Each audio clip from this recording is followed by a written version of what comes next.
من يهد الله فلا مضل له ومن يضلل فلا هادي له أشهد أن لا إله إلا الله وحده لا شريك له وأشهد أن محمدا عبده ورسوله اللهم صل وسلم وبارك على محمد وعلى آله وأصحابه ومن تبعهم بإحسان إلى يوم الدين. Jamaah semuanya yang dimuliakan oleh Allah, jamaah Masjid Baitul Maghfirah Pekan Badar, semoga kita semuanya menjadi ahlul jannah. Semoga kita selalu sehat sehingga kita bisa menjalani kehidupan ini untuk mencari kebahagiaan di dunia dan di akhirat. Allah, kita lanjutkan pengajian kita. Pada pertemuan yang lalu kita sudah membahas tentang jalan yang lurus, bahwa jalan yang lurus itu adalah jalan menuju ke surga, jalan menuju jannah. Karena hakikatnya manusia itu adalah ahlul jannah. Ketika Allah menciptakan Adam dan Hawa, itu disuruh tinggal di jannah. Tidak ada tempat lain, hanya di jannah. Iblis juga di jannah, ya, karena iblis awalnya juga termasuk makhluk Allah yang taat kepada Allah. Kemudian Allah mengusir iblis dan juga mengusir Adam, sehingga kita berada di dunia ini. Jadi kalau kita meninggal dunia, pada hakikatnya kita kembali ke kampung halaman kita, yaitu surga. Jadi jalan Shiratal Mustaqim itu adalah hakikatnya jalan menuju surga. Dan pada pertemuan yang lalu sudah kita jelaskan ciri-cirinya, ya. Dan kenapa kita selalu berdoa kepada Allah dalam setiap salat. Doa kita adalah ihdinas shiratal mustaqim, ya Allah, tunjukilah kami jalan yang lurus. Jadi kalau ditanya kemana jalan yang lurus tersebut, di surga. Ya. Di mana kampung halaman kita? Surga. Jadi bukan Takengon, ya, bukan Pidi, ya, bukan Medan. Kampung halaman kita adalah surga. Nah, pada malam ini kita mulai dengan mengutip satu hadis yang diriwayatkan oleh Imam Bukhari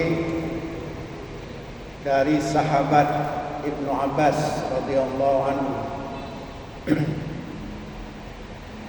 An Ibnu Abbas radhiyallahu anhu, dari Ibnu Abbas, semoga Allah meridainya, qala, dia berkata, qila li Rasulillah sallallahu alaihi wasallam, ditanyakan oleh seorang sahabat kepada Nabi sallallahu alaihi wasallam, ya, ayul adyan ahabbu ilallah. Ayul adyan ahabbu ilallah. Itu pertanyaannya. Apa artinya? Agama apa yang sangat dicintai oleh Allah? Ya, din jamaknya adyan. Ayul adyan ahabbu ilallah. Jadi sahabat ini bertanya, agama apa yang sangat dicintai oleh Allah? Faqal, Nabi menjawab, Al-Hanafiyatu as-samhatu. Jadi agama yang sangat dicintai oleh Allah adalah Al-Hanifiyah, As-Samhatu, agama yang hanif dan toleransi, lapang dada. Jadi sahabat ini bertanya kepada Rasulullah, agama apa yang sangat dicintai oleh Allah? Terus Rasulullah menjawab, Al-Hanifiyah, Hanif, Al-Hanifiyah itu As-Samhatu, yang lurus dan lapang dada. Kalau yang lurus sudah kita jelaskan pada dua pertemuan yang lalu, kita membahas yang lurus-lurus saja. Ya, sudah membahas yang lurus, kemudian yang bengkok. Nah, pada kesempatan ini kita akan membahas apa maksudnya samhah, as-samhatu. Ya, ada yang mengartikan toleransi. Toleransi. Apa maksudnya toleransi? Artinya dijelaskan oleh para ulama, ada yang namanya toleransi di luar Islam terhadap orang kafir, orang non-muslim. Ada yang toleransi sesama muslim. Kita tidak bahas toleransi sesama muslim. Kita tidak bahas toleransi antar umat beragama. Tapi yang kita bahas adalah toleransi antar sesama Islam. Dalam hal ini hamba Allah ada dua hal yang menyangkut toleransi antar sesama Islam. Yang pertama adalah toleransi dalam hal-hal yang dibolehkan oleh Nabi. Toleransi atau lapang dada dalam hal-hal yang dibolehkan oleh Nabi.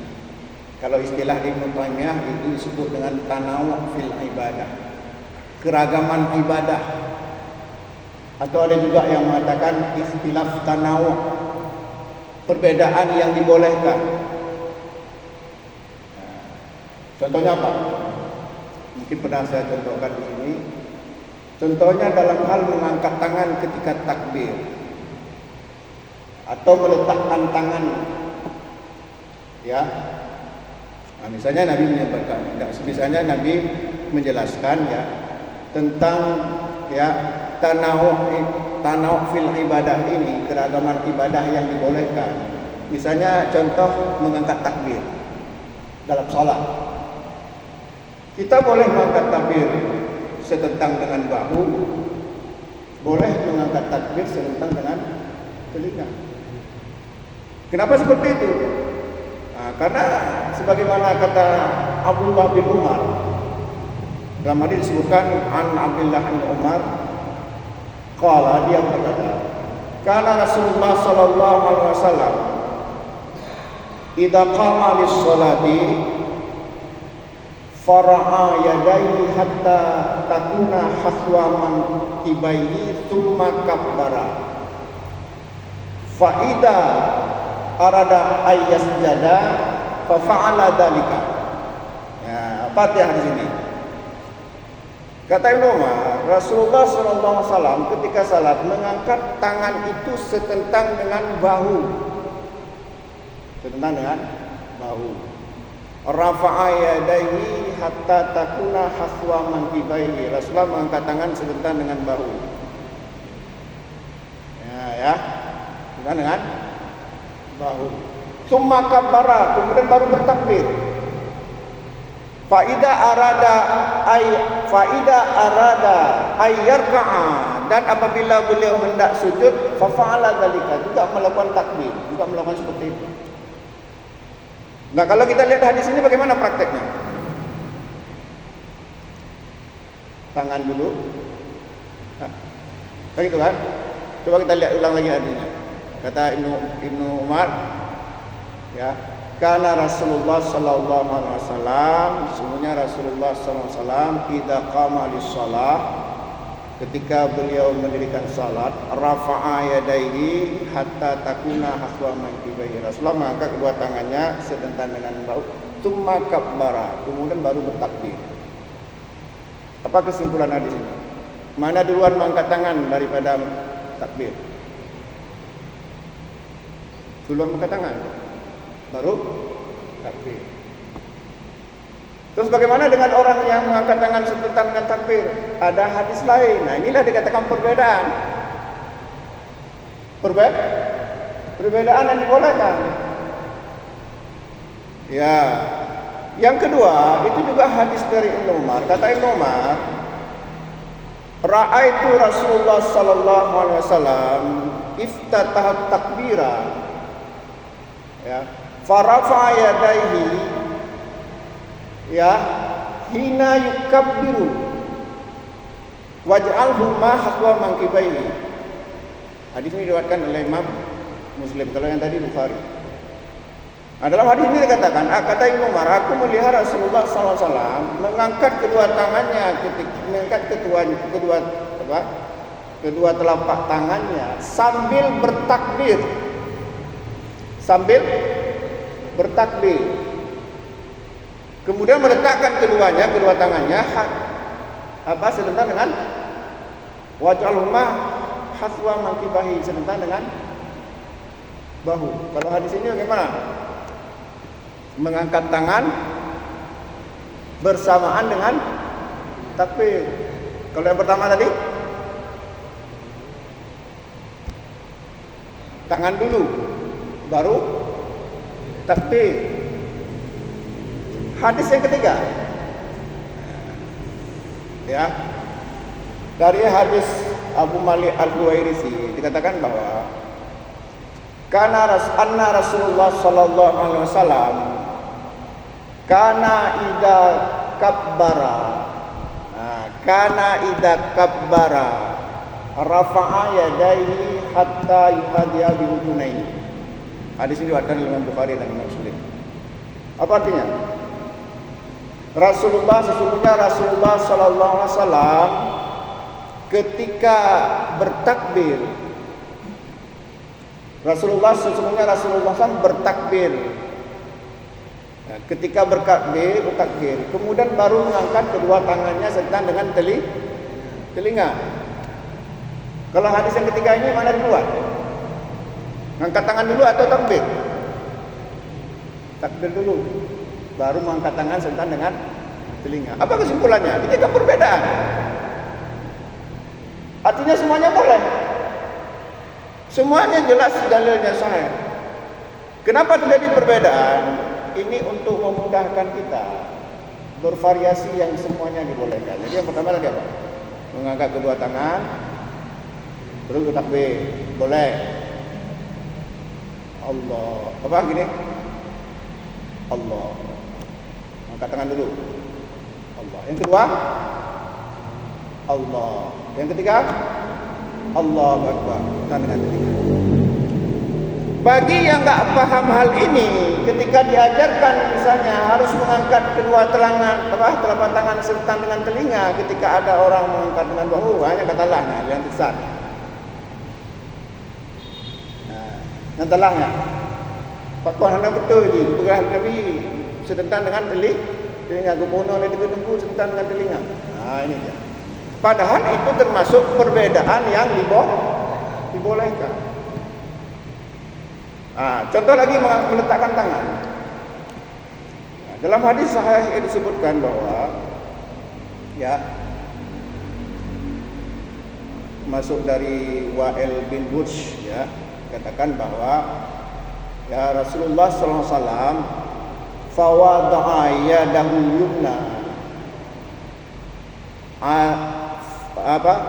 fawada'a yadahu yumna ala kafil yusra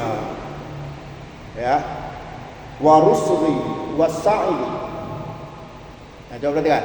Rasulullah meletakkan tangan kanannya di atas punggung telapak kirinya dan juga di pergelangan tangan dan juga di lengan bawah. Berarti boleh begini, Allah boleh. Begini boleh. Itu namanya tanawwu fil ibadah. Banyak contohnya, baik dalam ibadah apapun. Tapi kita kadang-kadang nggak sampai ke situ yang kita pelajari. Kita mempelajari hanya kadang-kadang satu model saja. Melihat ada model lain, cepat-cepat kita menyalahkan. Kalau saya bahas ini mungkin panjang tentang perbedaan tanah dan ibadah. Tapi intinya yang ingin saya bilang bahwa tadi toleransi. Ada toleransi itu dibolehkan. Perbedaan itu dibolehkan. Seperti membaca doa iftitah, boleh kita baca Allahumma ba'id baini wa baina khataaya dan seterusnya. Boleh kita baca Allah akbar kabira walhamd. Boleh baca wajhtu wajhiya lillahi sampai wa atubu ilaih. Tapi kita kadang-kadang aneh. Kita pakai kadang-kadang biasa kita pakai Allahu akbar kabira walhamdulillahi katsira wa subhanallah. Kemudian wajhtu enggak sampai habis kalau wajah tu. Padahal Allahu akbar kabira walhamdulillahi katsira wa subhanallah itu satu doa iftitah. Wajah tu satu doa iftitah. Tapi kita enggak kadang-kadang ngambil Allahu akbar kabira campur dengan wajah tu enggak habis, kita potong sampai wa ana minal muslimin. Padahal masih panjang itu. Boleh enggak seperti itu? Kalau dikatakan boleh ya silakan saja. Tapi sebenarnya itu dua buah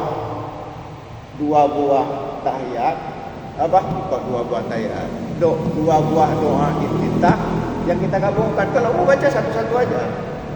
Kalau misalnya kita buru-buru baca aja Allah akbar kabira walhamdulillahi katsira. Kalau kita ingin panjang baca wajhtu wajhi wa atubu ilaih. Kalau ingin sedang Allahumma ba'id baini wa baina. Yang anehnya ketika kita dari kecil diajarkan Allah akbar kabira walhamdulillah, ketika ada orang baca lain yang telahnya, yang telahnya. Nah ini namanya apa tadi? Perbedaan yang dibolehkan. Banyak contoh. Cuman kadang-kadang kita nggak sampai ilmu ke sana. Ini susahnya. Ketika berbeda dengan kebiasaan kita cepat-cepat menyalahkan. Nah inilah yang kemudian dimaksudkan dalam firman Allah, fa in tanaza'tum fi syai'in farudduhu ilallah dan Rasul. Jika kamu berbeda pendapat terhadap sesuatu, kembalikanlah kepada Allah dan Rasulnya. Telah kembali bagaimana dalil. Inilah tugas para ulama sebenarnya. Karena ulama itu al-ulama'u warasatul anbiya.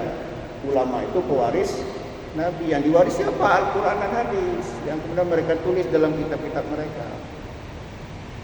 Nah, yang kedua, toleransi yang sebenarnya tidak dibolehkan.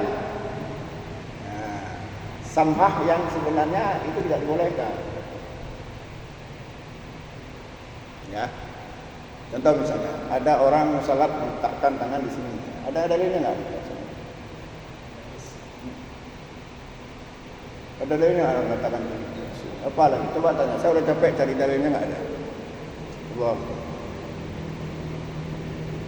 Apa? Kalau kita lihat hadis jelas. Ya. Fawada'a yadahul yumna ala yadil yusra ala sadrihi. Rasulullah meletakkan tangan kanannya di atas tangan kirinya di atas dada. Di atas dada. Enggak ada hadis di atas butur. Enggak ada juga hadis di atas rusuk. Enggak ada hadis di atas perut. Bahkan ada juga kadang-kadang maafkan antara perut dan adanya. Lepas kau baik perut kadang. Jadi, ini sebenarnya enggak dibolehkan, enggak bolehkan. Tapi bukan berarti kita harus marah-marah, enggak. Nah, disinilah namanya ada fungsi dakwah. Ada fungsi dakwah. Kalau enggak untuk apa dakwah kalau marah-marah? Dakwah jangan marah-marah, jangan kamu ini celaka, kamu jangan. Dakwah itulah fungsi dakwah. Jadi bukan langsung kita cela orang, kita marahin orang. Mungkin dia enggak tahu. Jadi di atas dadanya kan ada yang memahaminya ini dada di atasnya, ada juga memahaminya ini dada di atasnya. Nah ini juga ada dua pemahaman. Ada ini dada di atasnya, ada juga ini dada di atasnya. Nah, bahkan ada juga hadis Rasulullah pernah mendhamma, ia dahul yumna alal yusra. Rasulullah juga pernah menggenggam. Nah, ketika ada orang tidak menggenggam, udah kita kadang-kadang makin enak salat. Apalagi kalau kita naik haji ya, itu macam-macam itu. Kalau kita nggak punya wawasan, cenderung kita nanti gaji kita nggak mabrur. Tabibnya juga. Punya tabibnya juga, mana nak mabrur? Ban kalau beda bacanya apa nih? Ada kiban salat. Ya. Nah, jadi kalau apa tadi? Saya minum.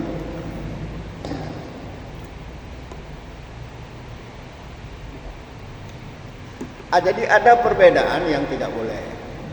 Tapi bukan berarti harus kita cela, harus kita marahin, enggak. Nah, disitulah berlaku dakwah. Jadi dakwah itu bukan berlaku pada perbedaan yang dibolehkan, enggak perlu dakwah di situ karena itu benar.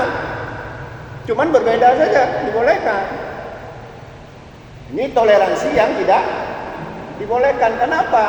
Salah, satu benar. Ya, atau dulu ada di kampung saya itu katanya sama saya, kalau kita butuh Allah harus kita beginikan dia, kita peluk Allah. Ada aja, mana pula dalilnya kita peluk Allah? Nah ini ya, jadi aneh-aneh aja. Cuma saat itu karena saya belum punya ilmu, masih anak-anak, masih ini kan, ini wajar-wajar aja lah. Kita harus berdasarkan ilmu. Ada. Jadi dalam hal-hal yang tadi apa, yang tidak bisa diperbolehkan, toleransinya itu menggunakan pendekatan dakwah, bukan pendekatan kekerasan. Disitulah fungsi dakwah. Disitulah fungsi dakwah. Cuman dalam berdakwah itu kita harus mengetahui keadaan orang yang didakwahkan. Ya, orang yang kita dakwahkan ini macam-macam. Kalau kita nggak paham, akhirnya cenderung timbul kekerasan. Ya, kalau kita nggak paham cara berdakwah, timbul kekerasan. Ini dalam toleransi yang samhah yang kedua ini, artinya kita tahu itu salah, tapi dalam berdakwah kita harus paham hati seorang. Ada orang yang hatinya keras. Bagaimana mendakwahkan? Ini keras ya, ini keras kan? Coba saya lemparkan botol aqua ini, masuk enggak botol aqua ini? Enggak masuk, kenapa? Keras. Jadi orang yang hatinya keras, hendak mendengar ya? Karena tidak mau menerima nasihat, kenapa enggak masuk? Coba kalau ini lembek, masuk. Kita tekan, makin masuk. Ini keras, kita tekan, masuk juga, tapi masuk ke daging kita, saudara. Nah, kayak pulpen, kan? Nah, sekarang bagaimana kita berdakwah dengan orang yang hatinya keras? Itu ada ayatnya tuh, ayat berapa? Tentang hati yang keras. Al-Baqarah ayat 74. Bagaimana bunyinya? Tsumma qasat qulubukum min ba'di dzalik fahiya kal hijarah aw asyaddu qaswah. Itu ayatnya. Tsumma qasat qulubukum min ba'di dzalik fahiya kal hijarah aw asyaddu qaswah. Kemudian hati mereka menjadi keras dan kerasnya itu seperti batu, bahkan lebih keras daripada batu. Gimana? Ada manusia hatinya keras seperti batu. Berarti bisa kita buat batu cincin nantinya. Keras sekali. Batu yang paling keras apa? Giok solar, nak. Apa yang paling keras? Intan yang paling keras. Berarti orang ini lebih keras dari intan. Buat batu cincin. Kata Allah, kemudian hati kamu semuanya menjadi keras, dan kerasnya itu seperti batu, bahkan lebih keras daripada batu. Bagaimana kita mendakwahkannya? Ini kalau nggak paham-paham mendakwahkan, walaupun dakwah gencar sekali, nggak akan orang berubah. Kenapa? Nggak masuk ajaran, nggak masuk nasihat. Kita nasihati apa? Kau kedua orang, biar kau kamu, yang tamu neraka konkah ke, itu bilang, ngeri nggak? Kupatai ngongkah. Itu dia. Orang nggak masuk ajaran, hatinya keras. Kita harus paham ini. Kalau nggak susah, makanya kita berkelahi terus karena nggak paham cara berdakwah. Nah, sekarang pertanyaannya, kenapa hati menjadi keras? Para ulama mengatakan juga ketika menafsirkan ayat sebelumnya dari ayat itu, hati menjadi keras karena dosa dan maksiat. Nah, makin le tak pergi desa, makin keras. Makanya keras juga berbeda-beda. Ada yang paling keras melebihi intan tadi, ada mungkin keras seperti kayu ini saja. Kenapa beda-beda? Karena beda-beda dosa dan maksiat. Jadi saya ulangi, hati menjadi keras karena dosa dan maksiat. Makin le tak desa, makin keras hati. Sebaliknya, hati menjadi lembut karena ketaatan kepada Allah, karena ibadah. Ya. Coba kita tes. Nah, kita tes ya untuk membuktikan apa betul apa enggak. Coba misalnya ketika ada orang sedang main judi, ini sudah pernah saya contohkan, sedang main judi. Apa contoh permainan judinya? Judi online sekarang ya, online. Orang sedang main judi online. Katakanlah misalnya teman kita bilang sama dia, apa main judinya? Lanjut. Bagaimana responnya kira-kira? Kata okey kan? Marah dia. Bukan. Kenapa? Dia tertolak nasihat kita. Kenapa? Karena dia sedang bermaksiat. Sedang main judi. Judi tadi apa? Online. Judi online. Kemudian coba tes yang kedua. Orang yang sama, orang yang main judi online itu, tes intip dia ketika salat Idul Fitri. Kenapa salat Idul Fitri? Karena sekaplat-kaplat orang, salat itu pasti dia, salat Idul Fitri itu enggak ketinggalannya. Walaupun dia enggak salat 5 waktu, tapi salat Idul Fitri biasanya dia salat. Kenapa? Karena pakai pakai sarung baru Wadimor, wajah dulu, baju baru. Nah, ketika dia selesai salat, coba nasihat dengan nasihat yang pertama tadi ketika dia sedang main judi. Bang, Aingon, tidak boleh main judi online. Kira-kira gimana responnya? Sudah mulai kan? Dulu, paling tidak dia enggak ngomong kayak tadi. Kenapa? Karena hatinya sudah mulai mencair karena ibadah. Demikian juga kita menasihati anak, jangan kita nasihati anak ketika dia sedang nakal, dilawannya kita bilang anak durhaka. Enggak mempan nasihat apa kalau dia sedang habis berkelahi dengan temannya. Kita nasihati, marah dia. Ya. Jangan.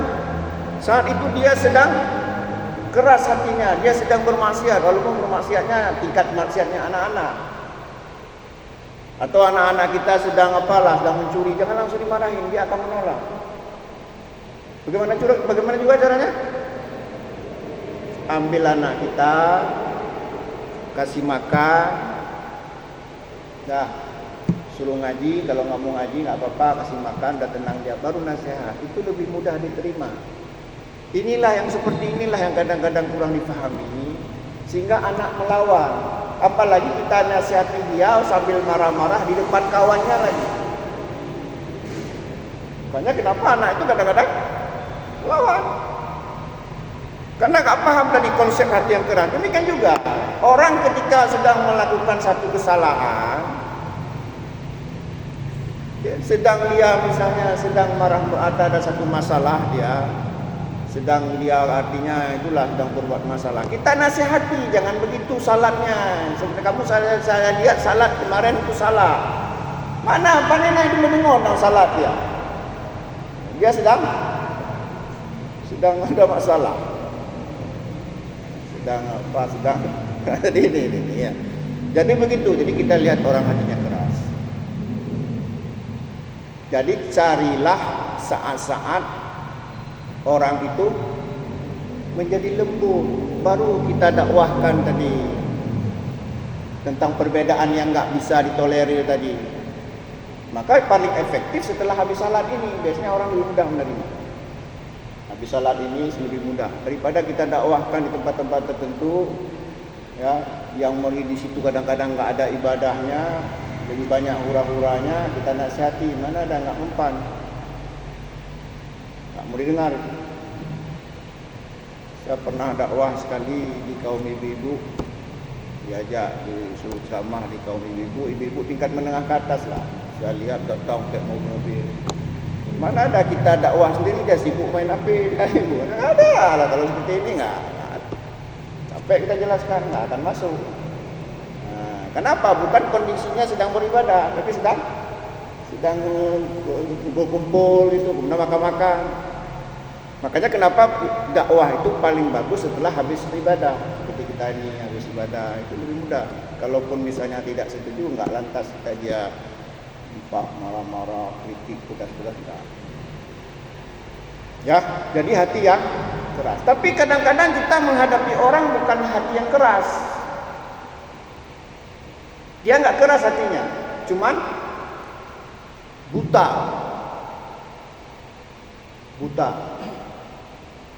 Apa dalilnya? Itu disebutkan oleh Allah dalam surat Al-Hajj ayat 46. Bagaimana bunyinya? Fa innaha la ta'mal absaru walakin ta'mal qulubul lati fis sudur. Tetapi sebenarnya bukan mata yang buta. Fa innaha la ta'mal absaru, tetapi sebenarnya bukan mata yang buta. Walakin ta'mal qulubul lati fis sudur. Tetapi yang buta adalah hati yang di dalam dada, yang di bandemal. Oh bentar dulu, tadi saya belum jelaskan ciri tadi hati yang keras. Dari penjelasan tadi, apa ciri hati yang keras? Dari penjelasan ini, dari ini nggak mau masuk. Menolak kebenaran dan tidak takut berbuat dosa. Maka ciri orang hatinya keras tadi apa?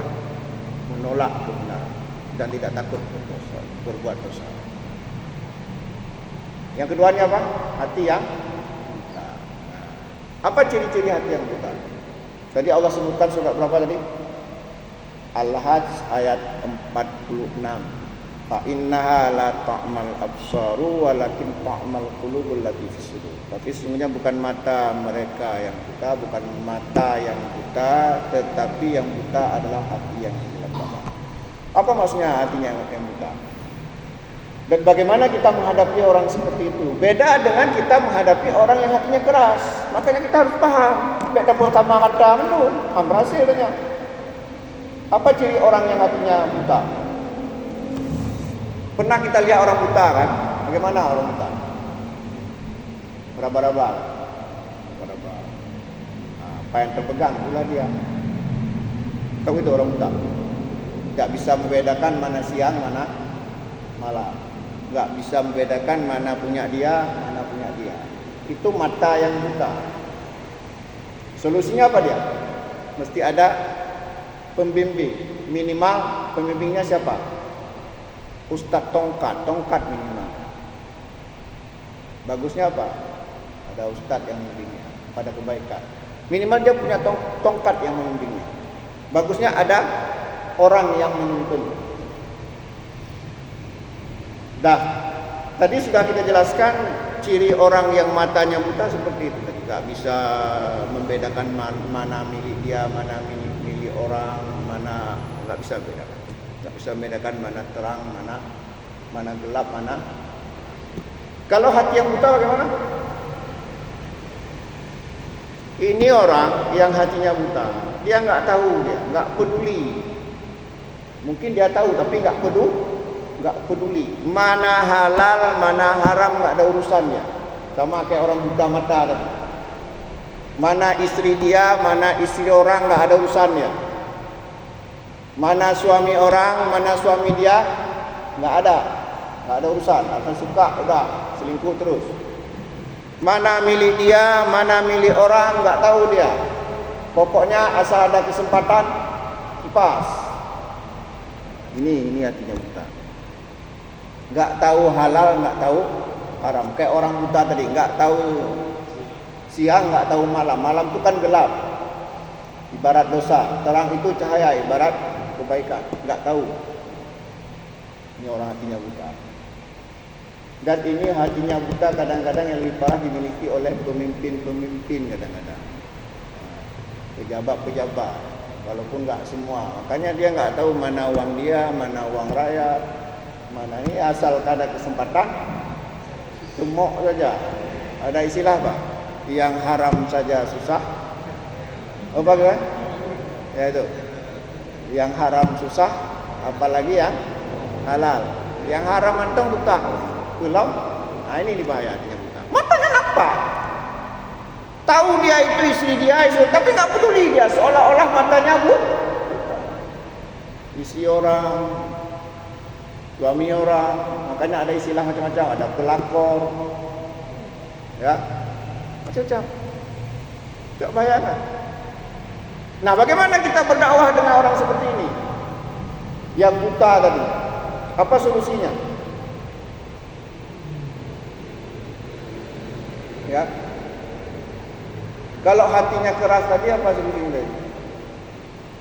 Ketaatan kan? Banyak ibadah. Kalau orang hatinya buta, bagaimana pula nih? Jadi kalau orang hatinya keras, cara berdakwahnya bagaimana?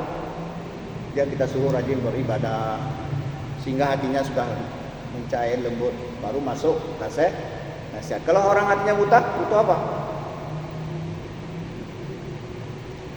Dia butuh pembimbing, butuh guru. Ibarat orang buta butuh tongkat. Kalau dia suami, dia butuh istri yang menasihati. Kalau dia suami, istri butuh suami yang butuh teman yang menasihati dan sebagainya. Dia perlu guru. Itu tadi dalam hal agama apa contohnya? Dia nggak peduli apakah itu sunnah atau bid'ah, nggak masalah. Yang penting ada untungnya dia. Kalau pergi di kalangan orang sunnah, dia katakan sunnah itu. Ketika pergi ke orang ahli bid'ah, oh bid'ah. Pokoknya kemana dia ada untungnya, ini kemana pun bergabung. Jelas-jelas misalnya itu hal yang tidak baik, tapi ada keuntungan tertentu dalam keburukan itu, dia di situ dia malah kasih bantuan lagi. Contoh ya, misalnya ada kegiatan konser rock di lapangan Lang Padang. Orang ini juga ikut membantu, apalagi masa-masa pemilu ini. Kelihatan membahagiakan masyarakat. Ini bahaya sekali. Nah, inilah yang kemudian ya Allah sebutkan dalam istilah agama guru. Guru itu apa?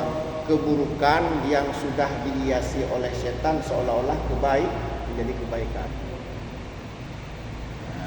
Kan ada ayatnya tuh dalam awal surah Al-Baqarah. Gimana bunyinya? Wa idza qila lahum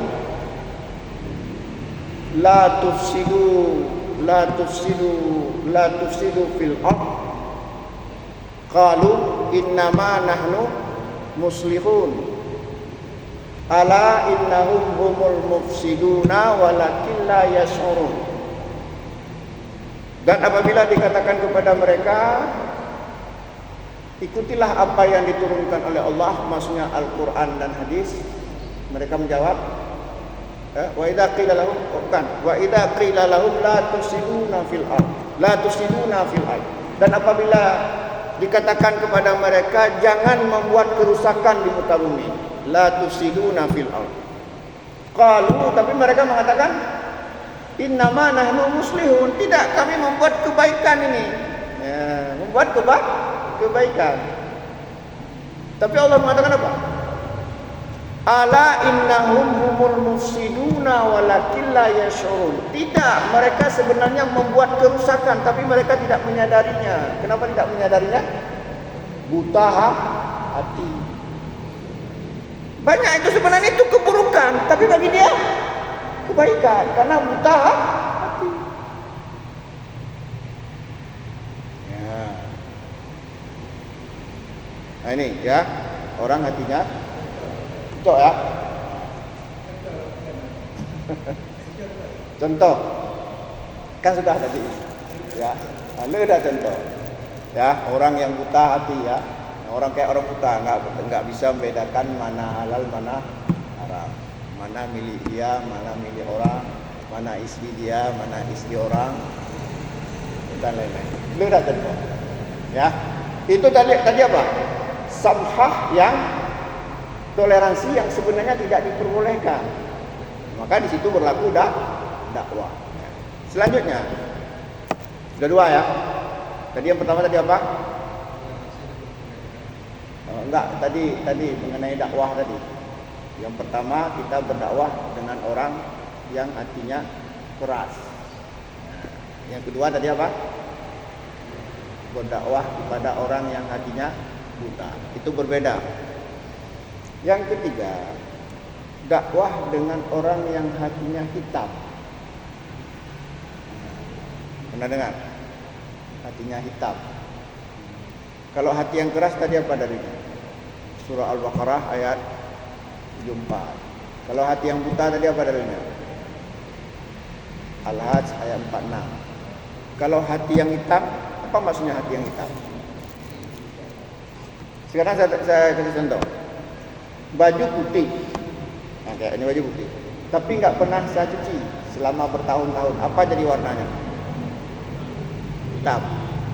Betul kan? Mula-mula kuning, lama-lama hitam. Jadi kalau maksudnya apa itu hati yang hitam? Hati yang kotor. Kotor. Hal ini disebutkan dalam hadis, bukan dalam ayat. Hadisnya adalah hadis riwayat Imam Abu Daud. Kata Nabi, innal mu'mina idza aznaba dzamban kanat nuqtah soda'u fi qalbihi wa idza taba wastaghfara wa naza'a sutila qalbu. Apa artinya itu? Kata Nabi, sesungguhnya seorang mukmin jika melakukan satu dosa maka akan muncul satu titik hitam di hatinya. Apabila dia bertobat, wa idza taba, fa idza taba, jika dia bertobat, wastaghfara, beristighfar, wa naza'a, mencabut kembali perbuatannya, sukila qalbu. Jadi apa kesimpulannya? Orang yang selalu berbuat dosa tadi bukan hanya hatinya keras tadi, jadi juga menyebabkan hatinya hitam. Terus menerus berbuat dosa, lama-lama hatinya hitam. Akhirnya kalau hatinya hitam, otaknya penuh dengan pikiran kotor, hatinya penuh pikiran kotor. Orang ini gak segan-segan dia membolak-balik ayat, membolak-balik hadis untuk mencari keuntungan. Ngeri. Gak sedikit kadang-kadang dia meminta uang sama orang lain atas nama agama. Contoh apa kemarin? Kalau salah kita bilang contoh. Banyak yang seperti ini. Inilah namanya orang yang menjual ayat-ayat Allah dengan keuntungan yang sedikit. Padahal Allah mengatakan bagaimana ayatnya? Wala tashtaru bi ayati samanan qalila. Kalau dia bergerak dalam bidang agama, kalau dia bukan bergerak dalam bidang agama, coba yang kan hatinya kotor, hatinya kotor.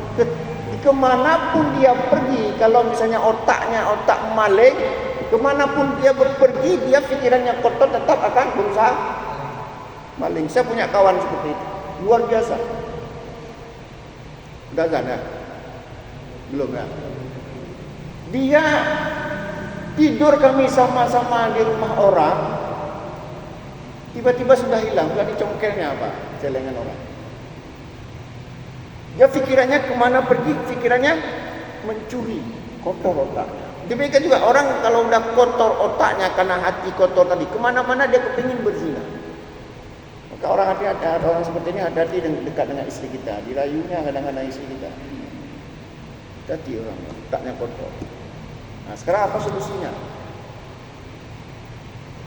Kalau dalam masalah agama, orang kotor ini dia nggak segan-segan melawan ayat Al-Quran, melawan dalil, asal ada keuntungan. Makanya ada yang bilang, kadang-kadang ulama sekarang ya, dalam tanda petik, nggak semuanya ya, hukum itu bisa dipesan. Jika halal sekian bayarannya, dicarikan dalil-dalil untuk menghalalkannya, dibolak-balik ayat, diputar-putar maknanya. Kalau pingin halal, kalau kepingin haram, juga dicarikan ayatnya, nggak ada hubungan, dihubung-hubungkan. Jadi hukum itu bisa dipesan. Contoh yang terkenal dulu, ketika Mesir ingin menghukum mati ketika siapa presiden Mesir dulu itu? Jamal apa? Masa gerakan Ikhwan Muslimin, Jamal Abdul Nasir ya.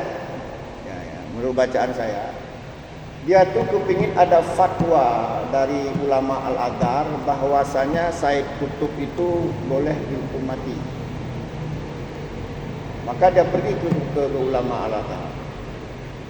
Enggak ada seorang pun yang mau memfatwakan seperti itu.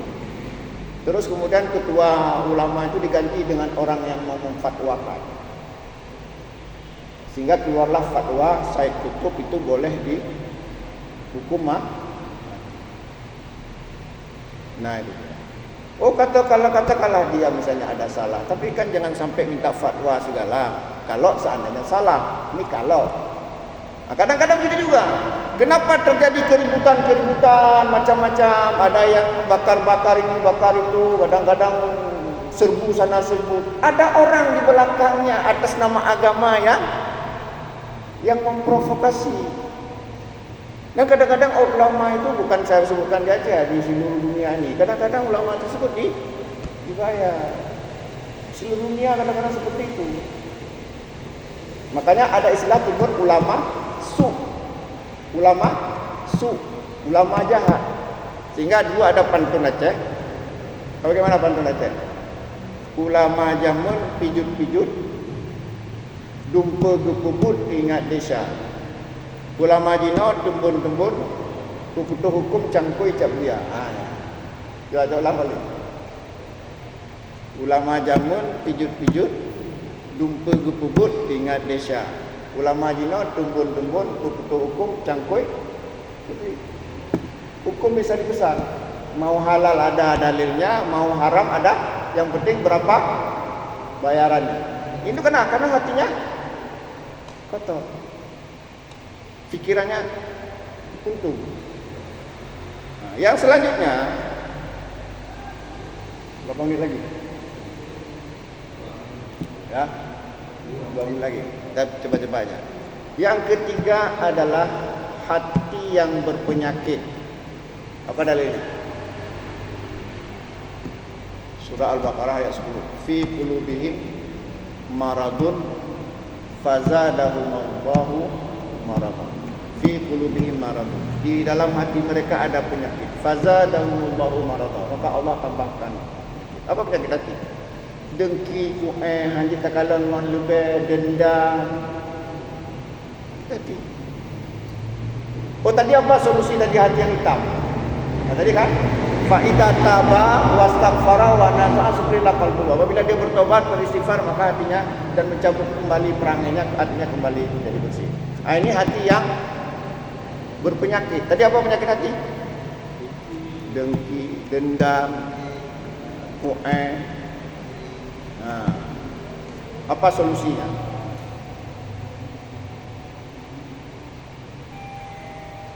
Dulu Opik ada buat lagu ya, obat hati. Jadi yang dibilang Opik itu kita bukan masalah lagunya, tapi isinya ya. Itu ada benarnya juga. Cuman obat hati itu bukan hanya 5 obat hati. Ya udah, yang berikutnya adalah hati yang terkunci. Nah, ini paling berat. Apa dalilnya? Khatamallahu ala qulubihim wa ala hati yang terkunci. Siapa yang mengunci hati? Allah. Maka solusinya berdoa kepada Allah agar Allah membuka pintu hati. Karena hampir azan, sudah azan, mudah-mudahan ada manfaatnya. Aqulu biqouli hadza fastaghfiru innahu ghafurur rahim. Wassalamualaikum warahmatullahi wabarakatuh.